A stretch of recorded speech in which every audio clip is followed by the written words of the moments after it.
Greetings. Hey, it's Susie Juravich. What a great morning it's been so far. A lot of times when I get information that I share in these videos, it comes to me in dream state. And so what I normally do is I just wake up and I'm like, oh, I'm alive again. Every time I wake up, I'm like, yes, I got another day. Woo! So anyway, and then I have all these experiences in dream state. And then I get up and immediately start writing down what I experience because if I get up and start doing other things, then I kind of forget what came in. So this one today, and first of all, thank you for listening. I'm really excited that you're here listening to this with me. So this right here is called Say Yes. Say yes, yes to pleasure.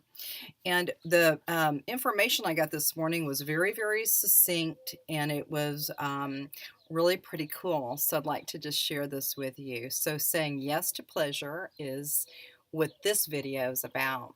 Okay, so the visual I got and it reminded me of like when my kids were little and one Christmas we were kind of having a kind of a strange Christmas.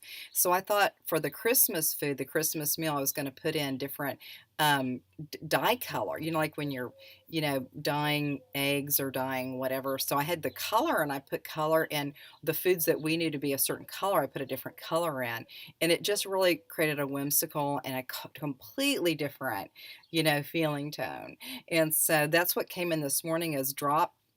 So basically, it's almost like taking a dropper and then dropping just a single drop into your reality. And so for y'all that are using essential oils, you'll know that like if you take a nice bath with Epsom salt, maybe you want to add some eucalyptus, like one drop is enough. If you do any more, it's overpowering. Or, frankincense or lavender or those sort of things that, one drop is enough to have a different experience. So basically what this was it was about dropping in a new color to introduce an chemical element to infuse inspired thought or mix it up with flowing, moving action. So this is about creating a chemical shift of awareness. And even if it's like a drop in the ocean or a drop, of some sort of an oil or something, it comes in and it really changes the environment that you already have going on. Nothing's wrong with your environment, but it's like, hey, I'm seeking to have a little bit more pleasure in my life, a little bit more laughter and lightheartedness. So how do we do that? We'll drop a new color into the mix. For all of you that know me, I love color. I live for color. So then I was given some different kinds of streams of consciousness that came in, and there's 4 tips here. And the 4 tips are the art of listening. Listening. Okay. So you might look at that as the art of listening to others when they're talking, and then, being a better listener instead of like, but, trying to interject what your thought is. Simply being in the presence with another person and in the presence of the art of listening, being there holding space. And then when it comes inward to your own self, it could be the art of listening to your own internal message system, maybe something showing up in the body or something showing up in your life. And when you really listen, then you may find that some of the answers to some current day concerns for you may be coming in as internal messaging systems. So it's real important to listen. And again, listen with all perceptible, all senses are enlivened for listening. Number 2 is the art of discernment. The art of discernment. I love that word. I'm going to say it one more time. Discernment. So it's basically is to look at information that's coming in your field of awareness or into your reality or into your group setting, and then discern what will, like here's somebody's blah blah blah. You're gonna look at it and you're gonna like, wow, okay. So you're gonna use discernment over how you process information. Number 1, is this thought that comes into my mind, is it mine or isn't it not mine? Okay, if it's not mine, then I'm going to discern, hey, that's not really my thought. So I'm just going to poof, send it out to the light. Another discernment might be that somebody asks you to do something and you don't want to do it, or whatever. You just have to discern split second, is this something I'm willing to do? So discern and go into effective action, saying yes, no, maybe. And if it's a no, then it's a no. So really discerning in that split second, and discerning also with the body. So always go back to the body. Discerning with your body, if things are showing up in your body, something persistent or something new that's just kind of shown up in your field of awareness, really look into it and discern, what is the root cause? Is there something I can do here? Is there something I need to know? And then let it go and then see what information comes in. So discernment is really, really critical as we are bombarded with so much information from the information highway, and they think that you're just loving it. Well, yeah, you love some of it, but some of it is not your business. It's not your business. So let it go. Discern what's yours and what isn't.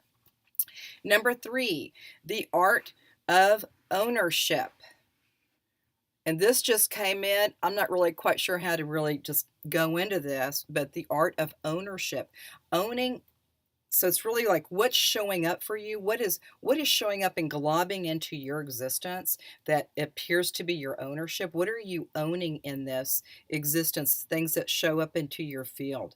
So basically the notes I have are what shows up. And this may go into a little bit of to discernment as well. But what is ownership? What do you really, really, really own here? And again, it goes right back into the body.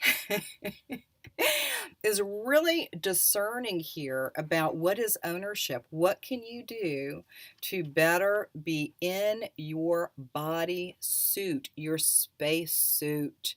What can you do with the ownership of what you are and who you are? How can you, oh gosh, represent yourself in a clear, a more concise, more loving way? What does that ownership mean to you? How do you define that? And if you decide to change in some direction, how will you express that? How will you receive it? How does it land with you? Is it strange that you're changing, or is it okay that you are? So really being in the art of ownership of who you are. And again, everything begins with the body from the Susie Q. The next one is number 4, is the art of the witnesser. So the witnesser, kind of like the first thing was art of listening, the art of the witnesser is the notes that came early this morning is sacred space with others. So the witnesser might be somebody that is having an experience, and everything is neutral. So it could be happy, laughing, crying, anxious, excited, joyful, distressed, grief. So as the witnesser, we have the ability to tap into these qualities about who we are, where we can really hold sacred space and be the witnesser, be the quiet without even saying a word, be in a sacred space of holding space as a witnesser of other circumstances that you are privy to, whether it's a friend that comes to you, whether it's something that you see in nature. And just to the feeling I was getting from that is to be in stillness, and as a witnesser of whatever arises in front of you, that you're still anchored in to who you are as you're witnessing another person or another event that is in front of you, that as you're witnessing, you can still maintain and hold your space. So the witnesser might be looking out, but then it's coming right back into witnessing within. How is the witnesser feeling as being that in that perspective of watching? Okay, so there's a couple different perspectives here just to start noticing and to anchor in the space that you wish to embody. Okay. And then it just says dial into a deeper way of soul connection in your 3D body. So just really dialing in on that into a deeper way of integrating our beautiful soul into this experience here now. Satori, be here now. Be here now. All right. So then I have seven different ways. So I first have the 4 tips: art of listening, discernment, ownership, and the witnesser. And then 7 ways of taking a chance. Take a chance on me. Okay, so these are 7 ways to take a chance. And I'm just going to rattle through them and then you can have any experience. Now, of course, there's, an infinite number of possibilities of taking a chance, infinite number of creative and juicy, juicy, juicy pursuits that you can look at. These are the ones that came to me this morning upon dreaming. Take a chance on dancing, on dance. Take a chance on play. Take a chance on laughter. Take a chance on adventure. Take a chance on painting. Take a chance on travel. Take a chance on love.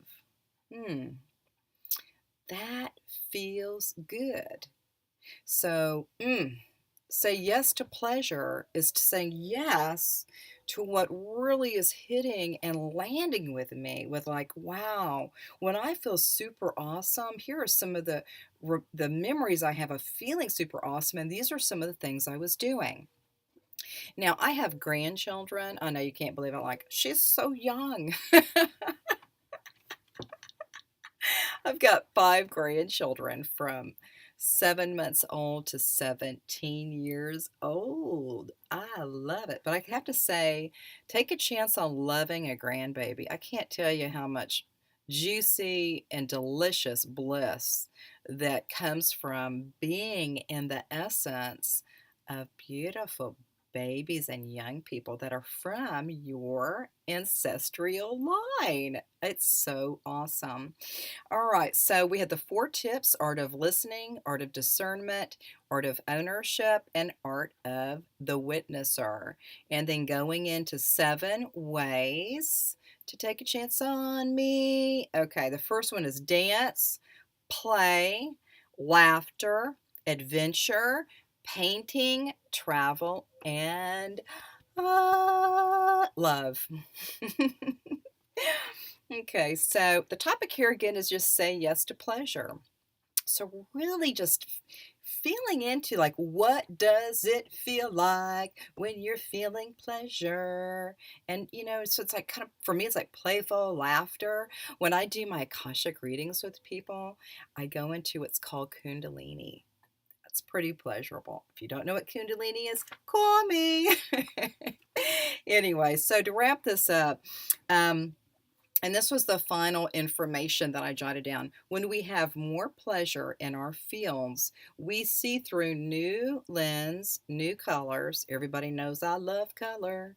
So when we have more pleasure in our fields, we see through new lens, new colors, and all possibilities open, including abundance. So that is my little juicy talk. See, now my crown is, I have to tap my crown here because I get all this Kundalini. This is where the tingles start. So I just tap it out a little bit. Anyway, so this is yes to pleasure. Say yes to pleasure. So whatever it is for you, and these are just some things that came to me. I know for each one of you that's listening that you know the perfect things that bring a sense of pleasure to you. And just tap in kind of like a little kid that's out exploring, and you went from the 24 box of colors to 64 with a sharpener in it, in the box. So you're just like, whoa, pleasure. Okay, so really tune into saying yes to pleasure. And I'm going to start off where I'm going to end with where I started at the beginning, was drop a new color in, introduce a new alchemical element to infuse inspired thought, or mix it up with forward moving action. All about action. So when you have a thought, best thing to do is like, you can be fleeting, or you can like zoom in and put it into action like I do. This right here is effective action. I have experience. I write it down and then bam, bam.